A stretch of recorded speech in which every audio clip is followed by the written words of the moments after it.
Ukraine ने अभी ऐसी चीज तबाह की है जिसे पुतिन कभी नहीं बदल सकते। 7 फरवरी की रात यूक्रेनी ड्रोन 700 किमी से ज्यादा दूर उड़ गए।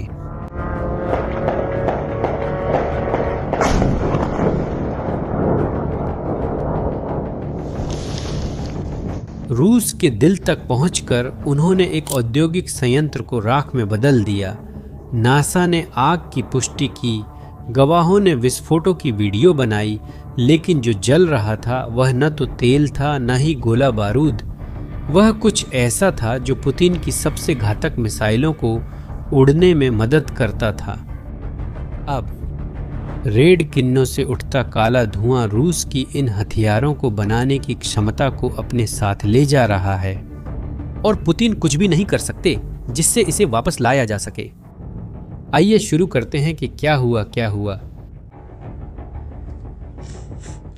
यूनाइटेड 24 मीडिया के अनुसार 7 फरवरी की सुबह यूक्रेन की सुरक्षा सेवा के ड्रोन रेड किनो की ओर गए। यह गांव त्वर में है जो मॉस्को और सेंट पीटर्सबर्ग के बीच है। पुतिन ने इसे सुरक्षित समझा।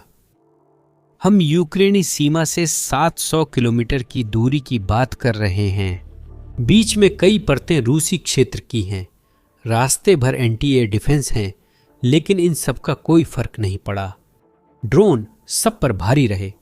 निवासियों ने वह पल फिल्माया जिसे यूनाइटेड 24 मीडिया ने एक्स पर साझा किया। आप पेड़ों के पार आग देख सकते हैं। ड्रोन की भनभनाहट और रूसी वायु रक्षा की जबरदस्त फायरिंग थी, पर वे उन्हें गिराने में असफल रहीं। ड्रोन हमला करता है, जोरदार धमाका होता है, रेड किन्नो प्लांट जलने लगता है।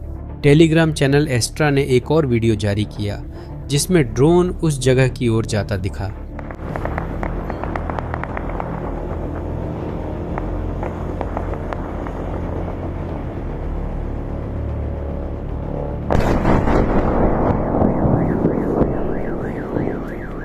फिर वह विवरण आया जिससे साफ हुआ कि यूक्रेन ने कुछ अहम निशाना बनाया।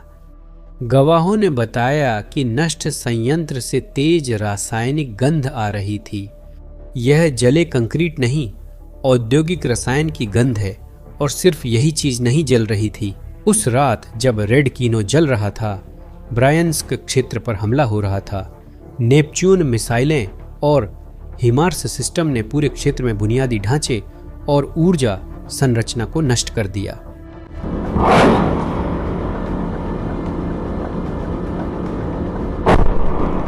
अगले एपिसोड में 7 नगर पालिकाओं में बिजली नहीं थी।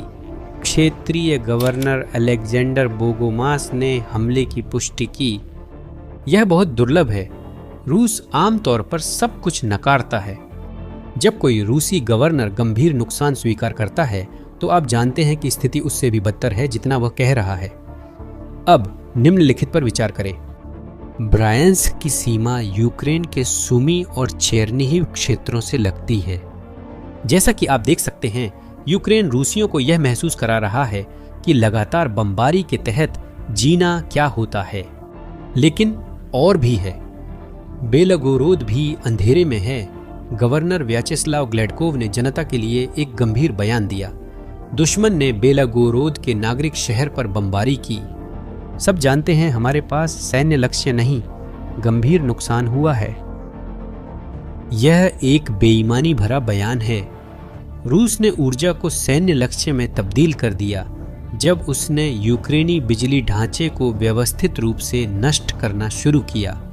अब वह इसका असली मतलब सीख रहा है, और एक हफ्ते में तीसरी बार बेलगोरोद को व्यापक बिजली कटौती का सामना करना पड़ रहा है।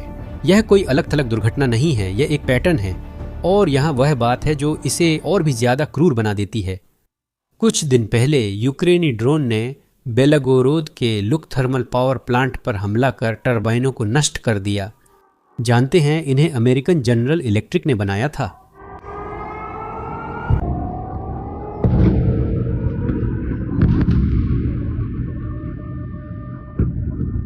$80,000 लोगों को हीटिंग व बिजली नहीं मिली। तापमान -15 डिग्री सेल्सियस था। पाइपलाइन के जमने और फटने से बचाने के लिए अधिकारियों ने शहर की पूरी हीटिंग प्रणाली को खाली कर दिया, जबकि बेलगोरोद के गवर्नर नागरिक लक्ष्यों के बारे में बात कर रहे हैं।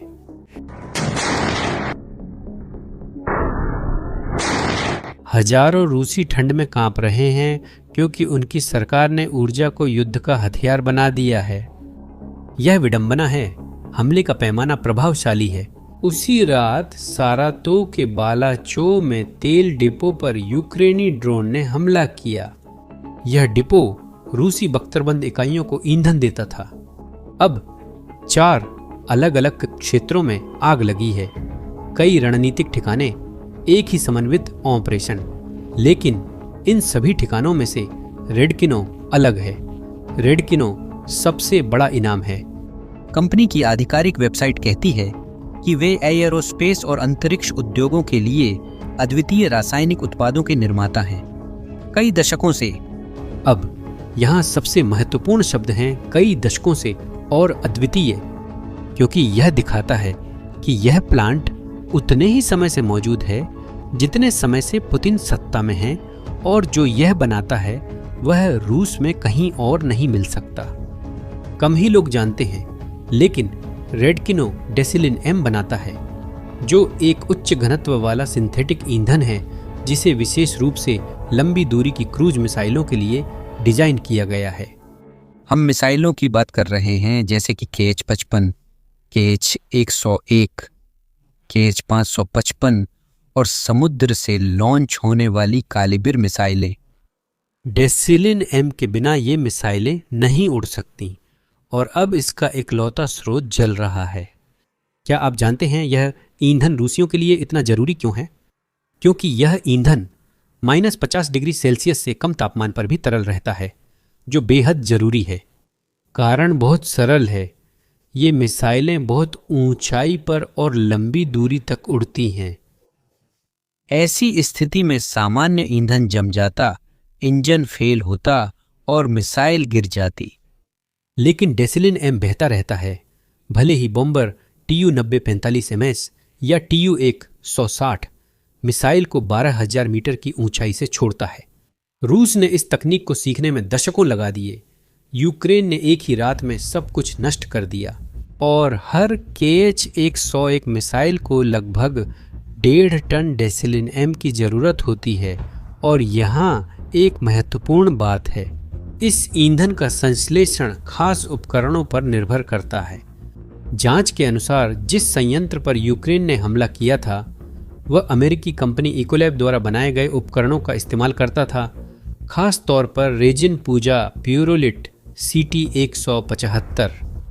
रूस ने घरेलू विकल्पों से इसे बदलने की कोशिश की, लेकिन खुद रूसी मानते हैं कि ये विकल्प काफ़ी कम प्रभावी हैं। और उनके लिए इससे भी बड़ा एक और समस्या है।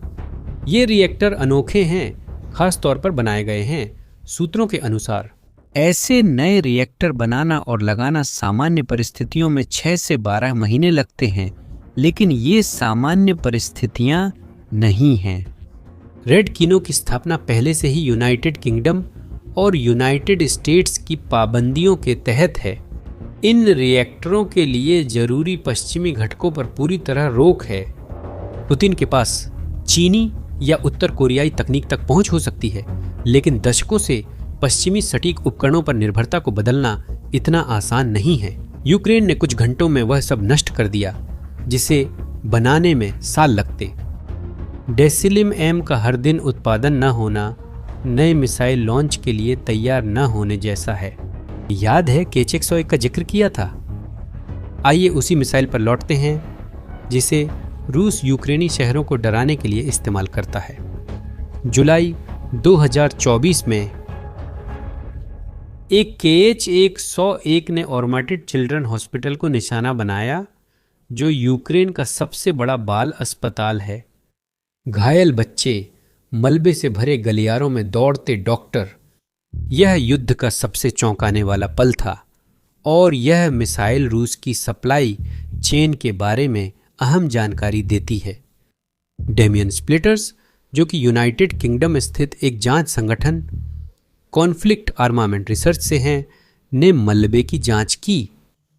मिसाइल का निर्माण 2024 की दूसरी तिमाही में हुआ था, यानी 1 अप्रैल से 30 जून के बीच। हमला 8 जुलाई को हुआ। गणना करें, मिसाइल को लॉन्च किए जाने से 8 दिन से 12 हफ्ते पहले के बीच में बनाया गया था।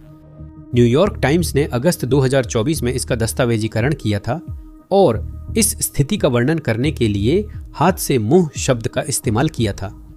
दूसरे शब्दों में उनका कहना है कि रूस के पास कोई रणनीतिक भंडार नहीं है। वे उत्पादन कर तुरंत इस्तेमाल कर लेते हैं और यह जानना सब बदल देता है।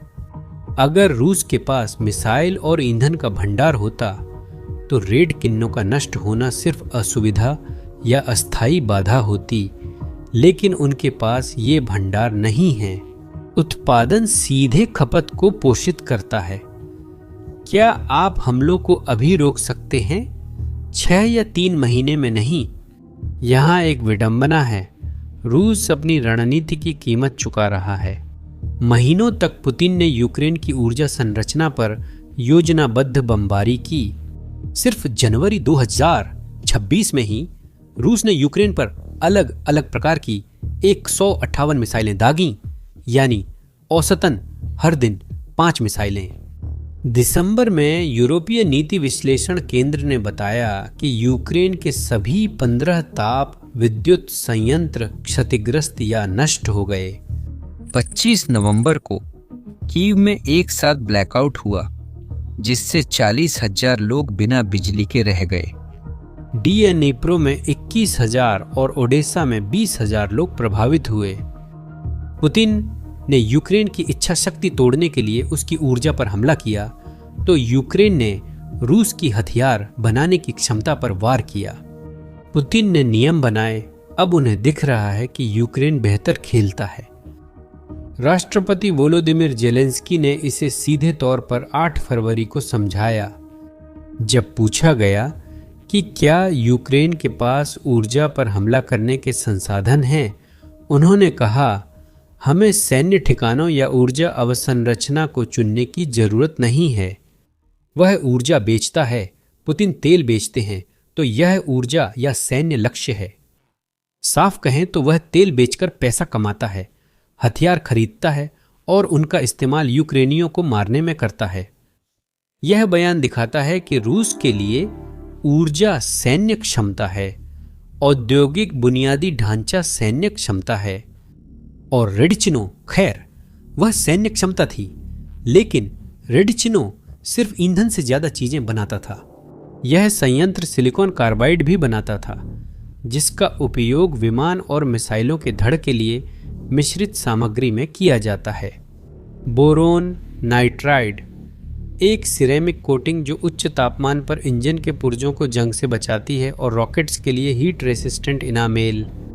पुतिन ने एक एकीकृत सप्लाई चेन सुविधा बनाई। यूक्रेन ने सब कुछ एक बार में नष्ट किया। आप सिर्फ ईंधन नहीं खोते, आप कई हथियार प्लेटफार्मों के लिए कई महत्वपूर्ण घटक भी खो देते हैं, और रूस ये जानता है। इसी वजह से रूसी रक्षा मंत्रालय ने सिर्फ इतना बयान जारी किया कि उनकी वायु रक्षा ने 7 फरवरी की रात 4 यूक्रेनी ड्रोन को नष्ट कर दिया।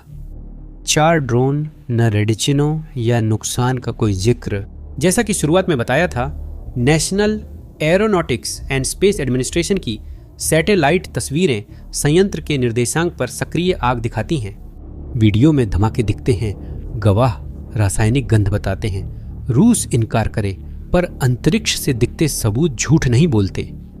जैसा कि आप देख सकते हैं, द सीलिंग एम पुतिन के पास अब कई मिसाइलों के लिए ईंधन नहीं है।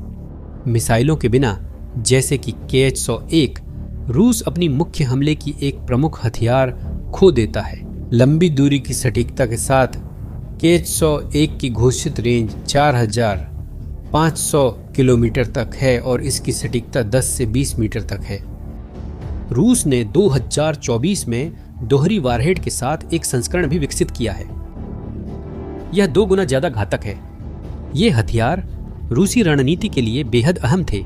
अब उत्पादन लाइन गंभीर रूप से बाधित हो गई है, शायद हमेशा के लिए। क्या आप जानते हैं इस हमले की सबसे शानदार बात क्या है? देखिए, अक्टूबर 2025 में यूक्रेनी वायु रक्षा की सफलता दर अलग अलग होती है। 25 रूस ने 270 मिसाइलें दागी, यूक्रेन ने 146 को मार गिराया। सफलता दर 54% रही। यह प्रभावशाली है, लेकिन इसका अर्थ है कि 124 मिसाइलें लक्ष्य तक पहुंची। पुतिन ने चाहा कि यूक्रेन अपने संसाधन हवा में मिसाइलें रोकने में खर्च करे। यूक्रेन ने फिर फैसला किया कि फैक्ट्री को ही नष्ट कर दिया जाए, समस्या की जड़ काट दी जाए। यह बस शुरुआत है। 12 फरवरी को यूक्रेनी ड्रोन ने कोमी गणराज्य की उख्ता ऑयल रिफाइनरी पर हमला किया, जो यूक्रेन से 1750 किलोमीटर दूर है। यह नया रिकॉर्ड है। यह रिफाइनरी हर साल 4.2 मिलियन टन तेल प्रोसेस करती है और रूस के उत्तरी बलों के समूह को ईंधन की आपूर्ति करती है। पुतिन को लगा आर्कटिक सुरक्षित है, पर वह गलत थे। संदेश साफ है, बेलगोरोड से रूसी आर्कटिक तक कोई भी रूसी औद्योगिक सुविधा अब सुरक्षित नहीं है। यूक्रेन कुछ भी निशाना बना सकता है। क्या आप जानते हैं यूक्रेन ने हमला क्यों किया? इसका जवाब बहुत कुछ बताता है।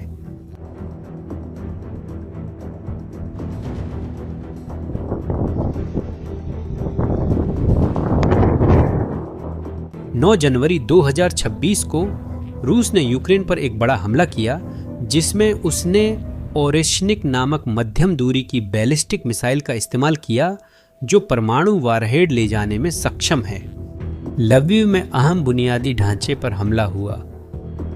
क्रेमलिन ने इसे वल्दाई में पुतिन के निवास पर कथित यूक्रेनी हमले का बदला बताया।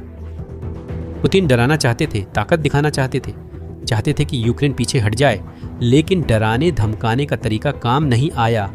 यूक्रेन पीछे नहीं हटा। रेडकिनो को ओरेशनिक के जवाब में और तेज किया गया।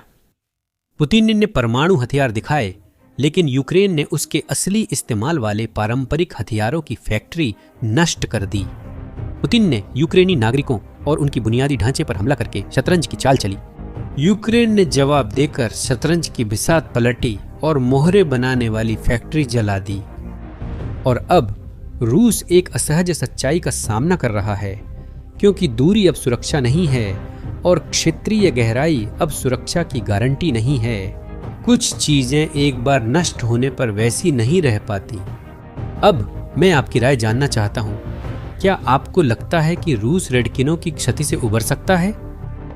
जवाब कमेंट्स में दें। अगर इस वीडियो ने आपको यूक्रेन की पहुंच और रणनीति के बारे में अलग सोचने पर मजबूर किया है, तो चैनल को सब्सक्राइब करें और इसे उस व्यक्ति के साथ साझा करें जिसे यह देखना चाहिए। अगले वीडियो तक अलविदा।